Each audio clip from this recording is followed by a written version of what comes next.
Muy bien, vamos a resolver ahora este ejercicio. Dice el enunciado: un cubo de hierro de 7 centímetros de lado se sumerge completamente en agua de mar. ¿Cuál será su peso aparente? Bueno, dice se sumerge completamente, ¿verdad? Entonces, por lo tanto, ya ahí se nos está indicando que el volumen del objeto es igual al volumen desplazado. ¿Sí? Eso ocurre cuando los objetos están completamente sumergidos. Más bien debería ser al revés, ¿verdad? El volumen desplazado es igual al volumen del objeto. Es un cubo, entonces ¿cuál sería su volumen? 7 centímetros al cubo, ¿verdad? O 7 por 7 por 7. 7 al cubo. Y eso me parece que son 343. ¿Cuál será el peso de el peso aparente de ese cubo cuando se sumerja en agua de mar? Bueno, si no mal recordamos de los ejercicios anteriores, para calcular el peso aparente, primero necesitamos calcular la fuerza de flotación. La fórmula de fuerza de flotación es densidad del fluido por volumen desplazado. Densidad del fluido por volumen desplazado. Sí, por gravedad, pero no vamos a utilizar así la fórmula, eso nos da más flexibilidad. Entonces, ¿cuál sería la fuerza de flotación? Fuerza de flotación en este caso, bueno, tenemos que también poner cuál es la densidad del fluido. La densidad del fluido eh, en kilogramos sobre metro cúbico son 1030. Pero aquí me conviene, para no tener que transformar unidades de volumen, utilizar el gramo por centímetro cúbico, porque tengo unidades de volumen centímetro cúbico. Entonces aquí me conviene en gramos por centímetro cúbico y repasando las conversiones, lo único que tenemos que hacer es dividir ese valor entre 1000. Sería 1.03 gramos sobre centímetro cúbico. Aquí algunos alumnos luego dicen, es que como que yo me acuerdo que para pasar de kilogramos a gramos más bien hay que multiplicar, ¿no?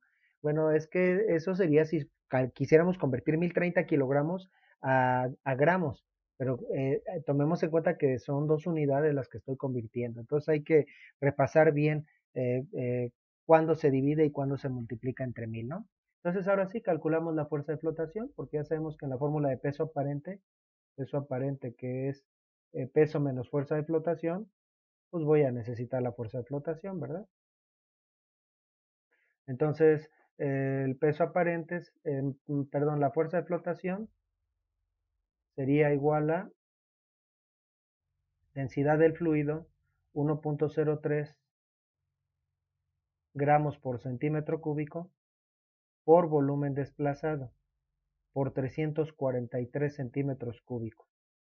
Y esto da como resultado 343 por 1.03 353.29. A tres cifras significativas lo dejaríamos como 353 gramos. Y como estamos hablando de fuerza, le añadimos su F, gramos fuerza. Se cancelan los centímetros cúbicos. Bueno, ya en teoría ya podríamos calcular el peso aparente, pero oh, sorpresa, en el enunciado no nos indican cuál es el peso del objeto, a qué le restamos esos 353 gramos fuerza. Si el enunciado hubiera dicho que el cubo pesaba 500 gramos, bueno, ese valor se lo restaríamos al 500, pero ahorita no nos han indicado cuál es el peso del objeto, ¿verdad? Entonces, ¿qué hacemos? No se puede calcular. De alguna manera ahí tenemos otro dato, el, que el cubo es de hierro. Y bueno, pues también podemos consultar ahí la densidad del hierro fácilmente, es un elemento muy conocido. La densidad del hierro son 7800 kilogramos por metro cúbico. Y aplicando la misma regla que hace un rato con el agua de mar, entonces esto sería 7.8 gramos por centímetro cúbico.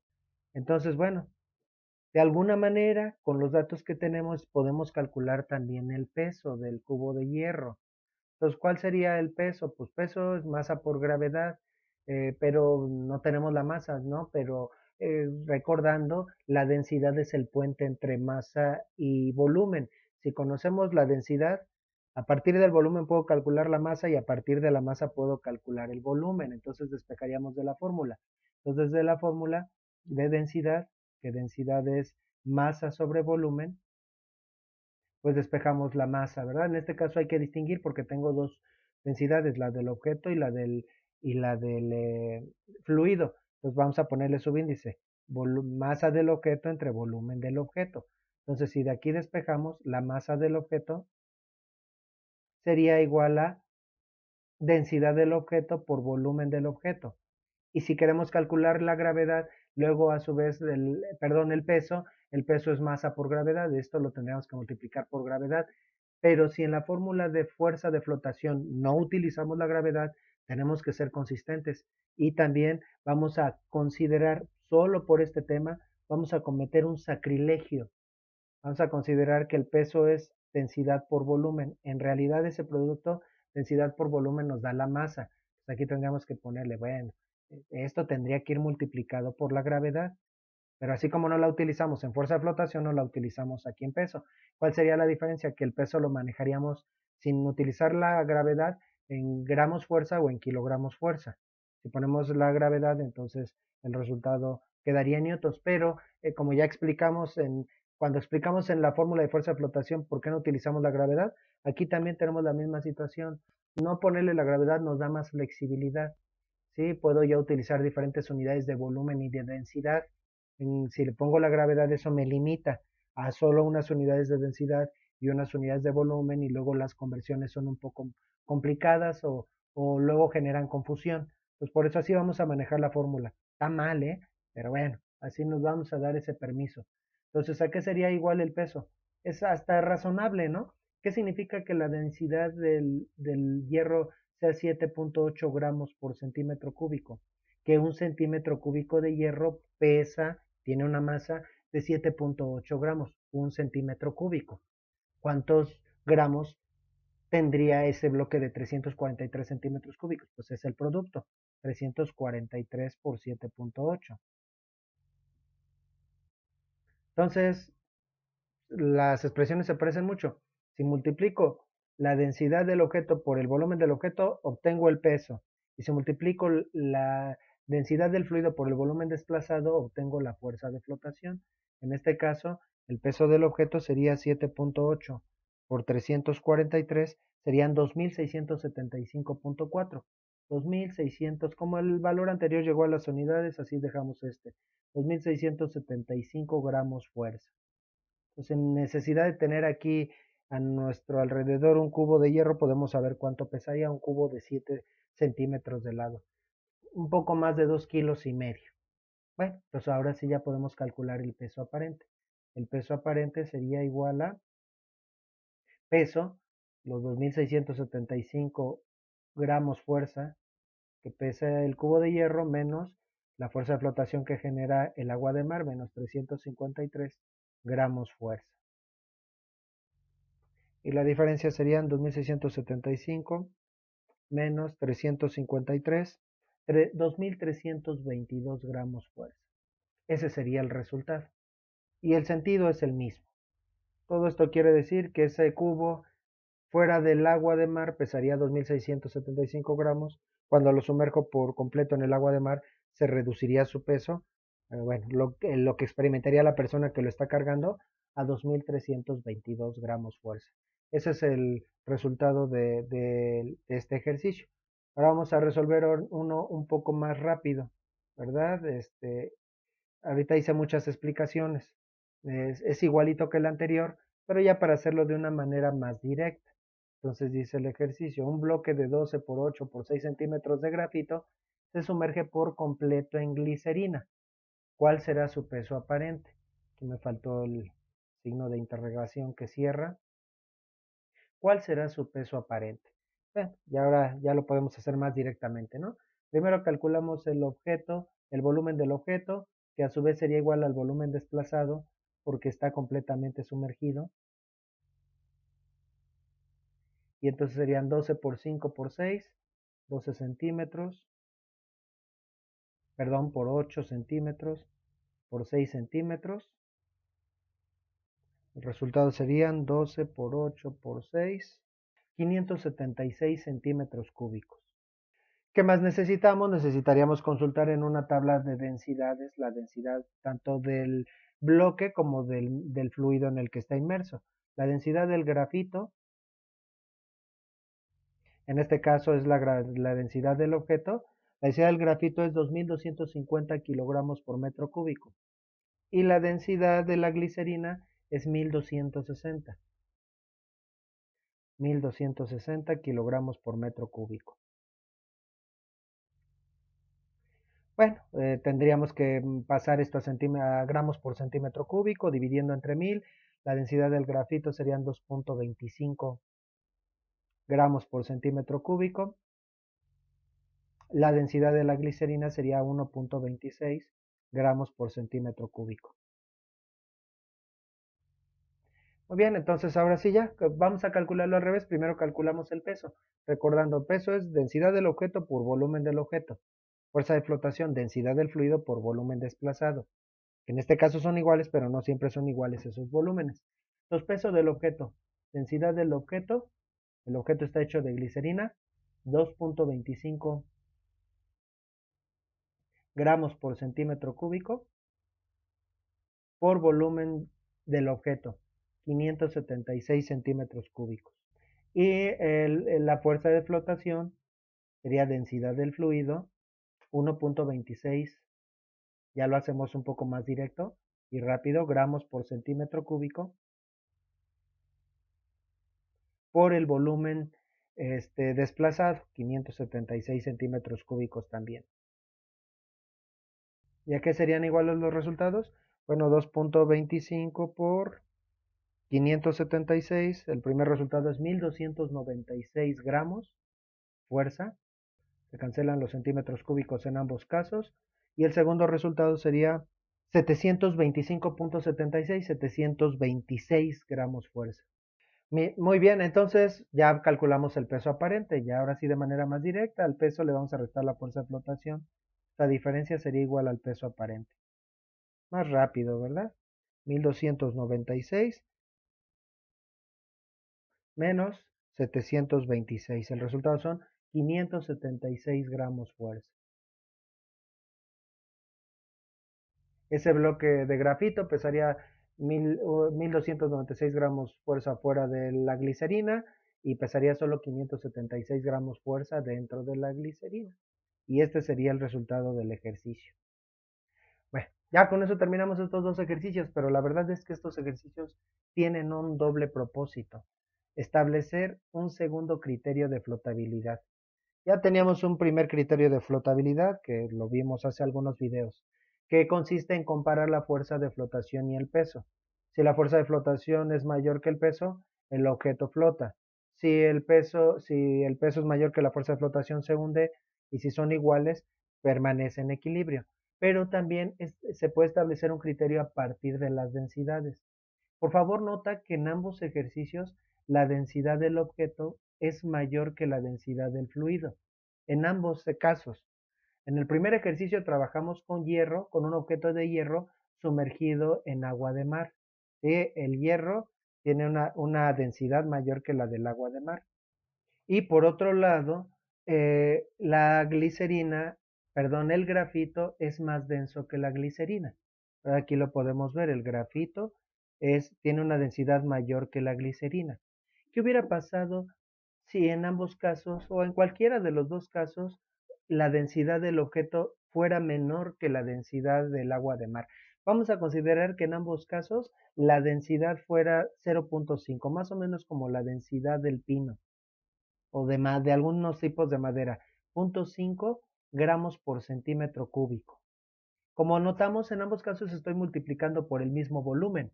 Entonces, si para la fuerza de flotación multipliqué por una densidad menor que para calcular el peso, automáticamente la fuerza de flotación me queda menor que el peso en los dos casos.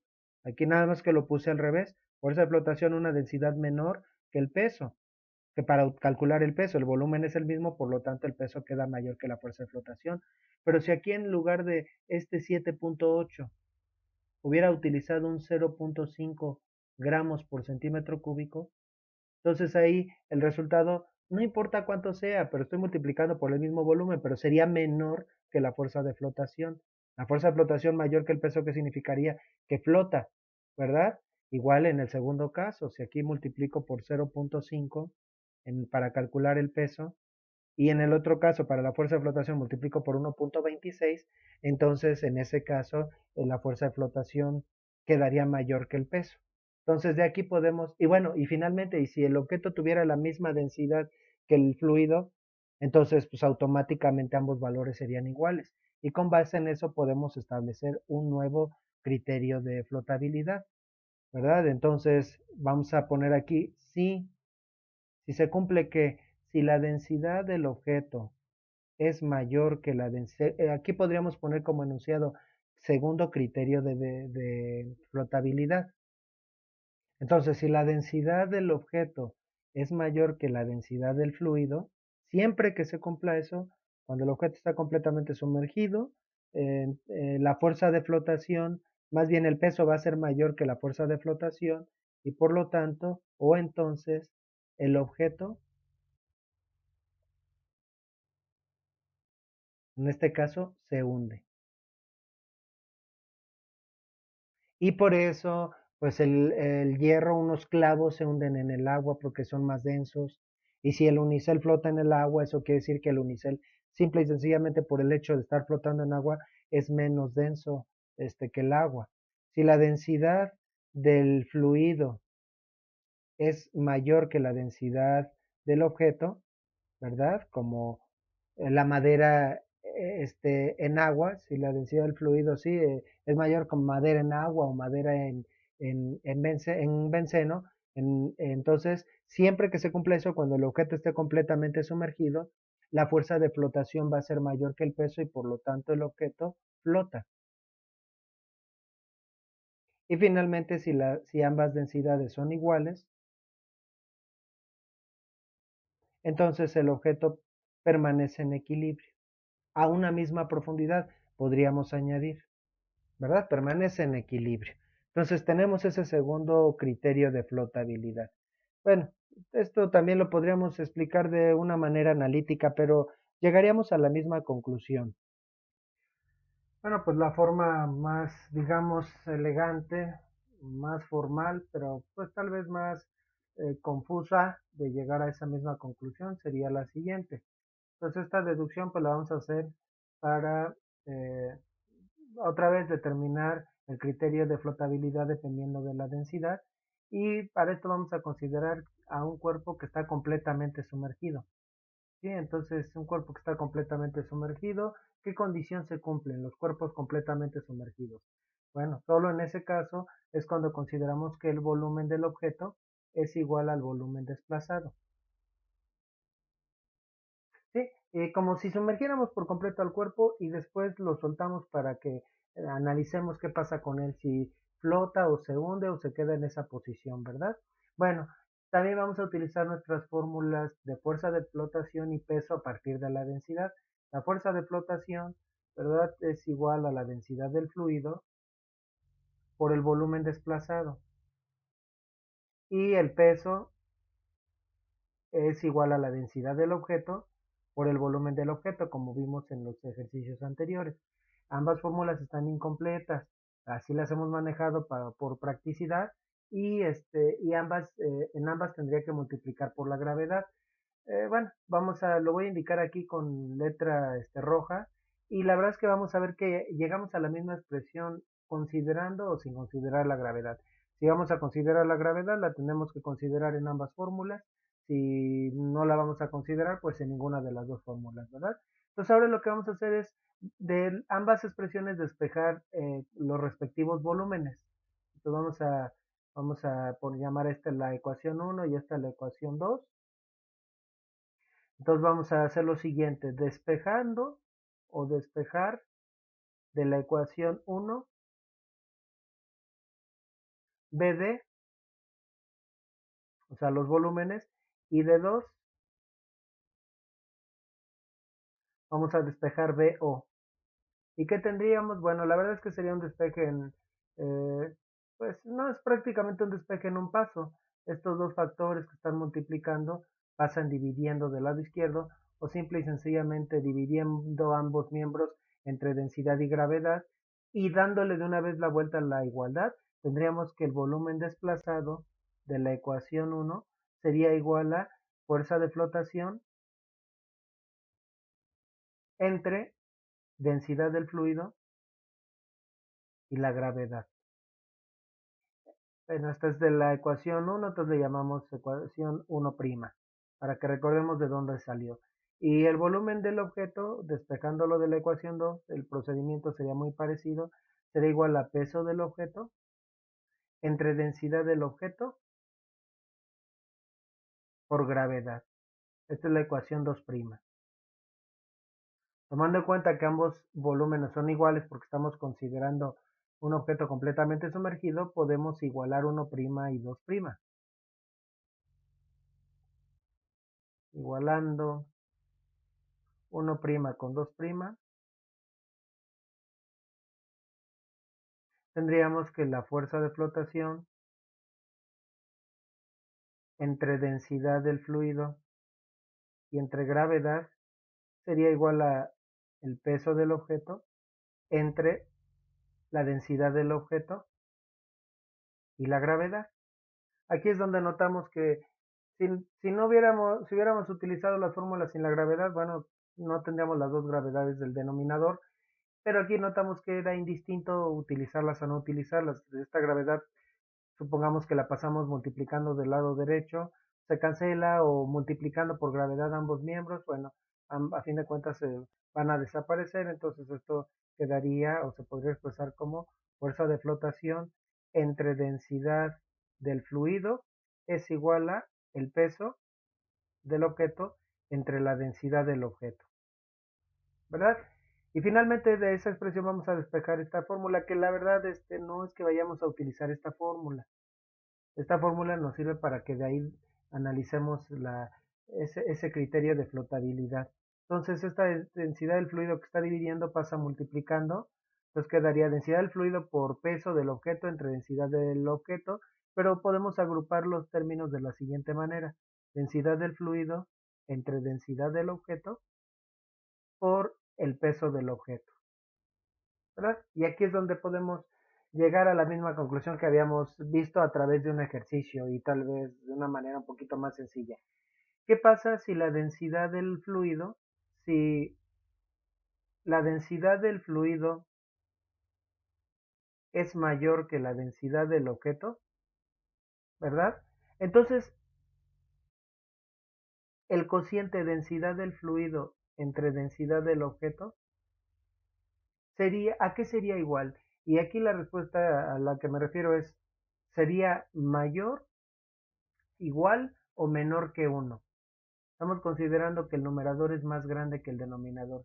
Si la densidad del objeto es mayor que la densidad del objeto, el numerador es más grande que el denominador, este cociente sería mayor que 1, ¿no?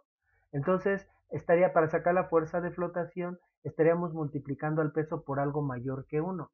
Por lo tanto, entonces aparte, en ese caso el peso sería mayor que la fuerza de flotación. Siempre que la densidad del fluido sea mayor que la densidad del objeto, entonces la fuerza de flotación sería mayor que el peso. Siempre que la densidad del fluido sea mayor que la densidad del objeto, al sustituir en esta expresión, la fuerza de flotación va a ser mayor que el peso del objeto, y por lo tanto, si la fuerza de flotación que va hacia arriba es mayor que el peso que va hacia abajo, por lo tanto el objeto flota. Ya lo habíamos dicho antes. Densidad del fluido mayor que densidad del objeto, entonces el objeto flota. Ahora, caso contrario, si la densidad del fluido es, bueno, vamos a ponerlo más bien al revés, si la densidad ahora del objeto es mayor que la densidad del fluido, entonces en este cociente, densidad del fluido entre densidad del objeto, si el numerador es mayor que el denominador, ese cociente valdría menor que 1. Entonces, para calcular la fuerza de flotación estaríamos multiplicando el peso por algo menor que 1, y por lo tanto, a fin de cuentas, la fuerza de flotación quedaría menor que el peso. Entonces, la fuerza de flotación sería menor que el peso, o el peso mayor que la fuerza de flotación, ¿sí? Y si la fuerza de flotación que actúa hacia arriba es menor que el peso que actúa hacia abajo, por lo tanto el objeto se hunde. Y finalmente, Si ambas densidades son iguales, entonces ¿cuánto valdría ese cociente? Pues si el numerador es igual que el denominador, el cociente sería igual a 1 y por lo tanto entonces multiplicaría para calcular la fuerza de flotación al peso por 1, entonces la fuerza de flotación sería igual al peso y el objeto estaría en equilibrio. Digamos, es la demostración analítica el criterio que ya habíamos establecido previamente, ¿verdad? Pero bueno, entonces que algo puede quedar completamente en equilibrio, que no tenga una tendencia ni de irse hacia arriba ni de irse hacia abajo, es posible, ¿sí? Y bueno, y de hecho también podemos ver cómo la densidad del fluido juega un factor en la cuestión de que un objeto flote o se hunda por la siguiente actividad o el siguiente reto que tal vez tú has escuchado. Si ponemos un huevo en una olla con agua, en un recipiente con agua, ¿ese huevo flota o se hunde? ¿Lo has visto? Recuerda cuando vas a hacer huevos cocidos, los acabas de poner en la olla. ¿Qué le pasa a ese huevo? Si no mal recuerdas, ese huevo estaría hundido, ¿verdad? A menos que esté un poco podrido. Y bueno, más bien si flota un huevo, entonces ahí tendríamos que tener precaución porque a lo mejor está un poquito mal ese huevo. Pero tal vez has escuchado un reto. ¿Cómo podríamos hacer que ese huevo flote? Antes de contestar el reto, si el huevo se hunde en el agua, ¿eso qué nos indica? Que el huevo es más denso que el agua, ¿sí? Si la densidad del objeto es mayor que la densidad del fluido, el objeto se hunde. Los huevos son más densos que el agua, pero solo ligeramente. Entonces, ¿recuerdas cómo se resuelve este reto? Hacer que ese huevo flote. Seguro que varios lo conocen, echándole sal al agua. Pero ¿qué estamos haciendo al echarle sal al agua? Estamos modificando la densidad del fluido. Y recuerdas que la densidad del agua de mar es mayor que la densidad del agua dulce, como se conoce cotidianamente. Entonces, al echar sal estamos aumentando la densidad. Llega un punto en el que la densidad del fluido del agua es mayor que el huevo y entonces el huevo flota, ¿verdad? Entonces también podría haber una concentración de sal así muy especial en la cual podamos conseguir la misma densidad que la del huevo. Sería un poquito difícil lograrlo porque si echamos sal hasta esperar que el huevo flote ya nos pasamos, ¿verdad? Pero debe haber una cantidad exacta con la cual un huevo tendría la misma densidad que el medio y en ese caso donde lo pongamos, ahí se quedaría. Y sin embargo, sí hay cosas que permanecen a la misma profundidad, o más bien, digamos, seres que permanecen a la misma profundidad en el agua, hablando particularmente.